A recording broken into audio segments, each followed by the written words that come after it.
Bismillahirrahmanirrahim. Assalamualaikum warahmatullahi wabarakatuh. Teman-teman, video ini saya mau lanjutin video tentang inventory management ya. Jadi video ini live langsung, bukan live langsung di take di gudangnya Baju Yuli, gudangnya bisnis saya.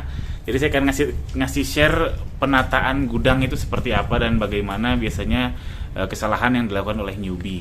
Nah, langsung aja. Jadi ini kalau gudang itu harusnya pakai rak-rak kayak gini ya, karena ketika penempatan stok itu stacking ke atas atau dia numpuk ke atas itu lebih efisien, lebih murah. Kalau bisa mentok sampai dinding atas itu, kalau bisa mentok.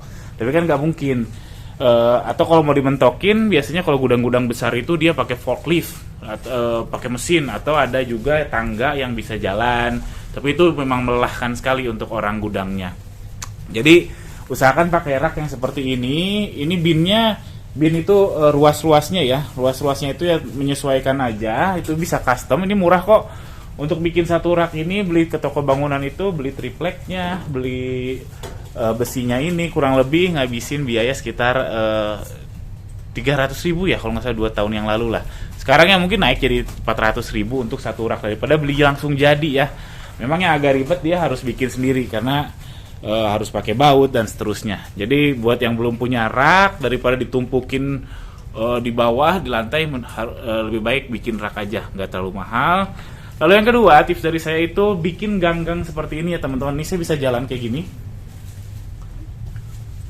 Nah, ini ada gang. Lalu kesini juga ada gang di belakang saya ini. Nah, dia ada gang lagi di sini. Nah, ini ada gang lagi. Jadi dia bergang-gang seperti itu. Tujuannya apa? Biar orang bisa keluar masuk, bisa keluar lewat sini, ke kanan sini, atau balik lagi. Jadi sehingga tidak ada penumpukan pergerakan orang. Nah, jadi harus banyak gangnya supaya orang bisa keluar masuk dari mana aja. Nah, biasanya kalau yang newbie itu raknya itu dia ditaruh di mepet tembok. Dipepetin tembok, karena saya juga dulu gitu awal-awal, semua mepet tembok mengelilingi ruangan, mengelilingi gudang, sehingga di tengahnya tuh kosong gede. Nah, itu sebenarnya sayang banget, harusnya dibikin gang-gang seperti ini ya. Kalau lebih bagus lagi kalau gang-gangnya ini dikasih nama. Jadi kalau di warehouse yang gede itu gangnya dikasih nama, misalkan ini gang A, gang B, gang C, gang D, dan seterusnya. Dan lebih bagus lagi kalau tiap rak juga dikasih namanya juga. Jadi ini gang A, rak 1, lalu bin 2, bin A lagi. Bin itu apa? Bukan bin kayak bin Afan atau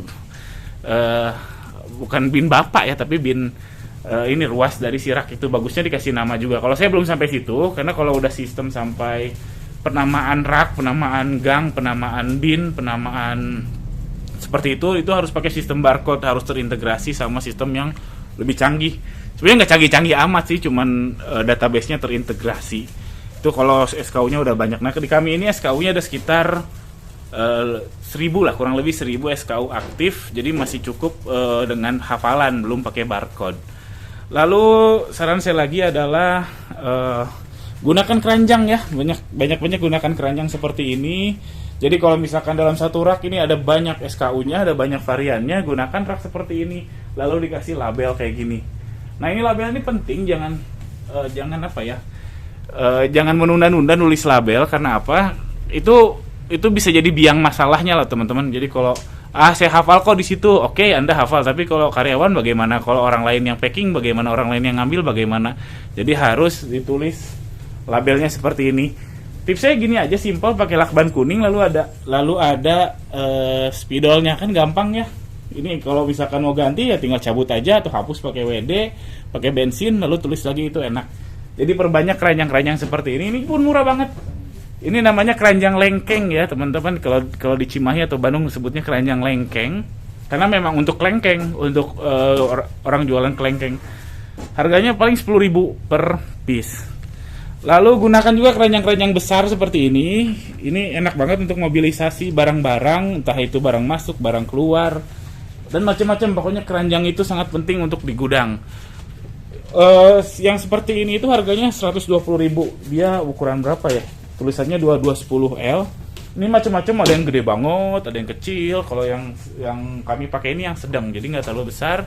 Dan ini sangat manfaat banget. Bahkan Itu banyak tumpukan itu tumpukan keranjang semua. Itu keranjang mungkin ada sekitar sekarang mungkin hampir 100 piece mungkin ya, saya juga nggak ingat betul. Lalu terakhir, jadi saya baru berinovasi tim kami, jadi keranjang itu dijadikan rak. Jadi kami lubangi si keranjangnya. Nah ini ada yang lagi kerja, ini ada mbaknya lagi kerja. Jadi keranjangnya dibikin bolong seperti ini, jadi kita bisa ngecek seperti itu tuh. Nah jadi bisa ngambil kayak gitu, jadi seperti rak.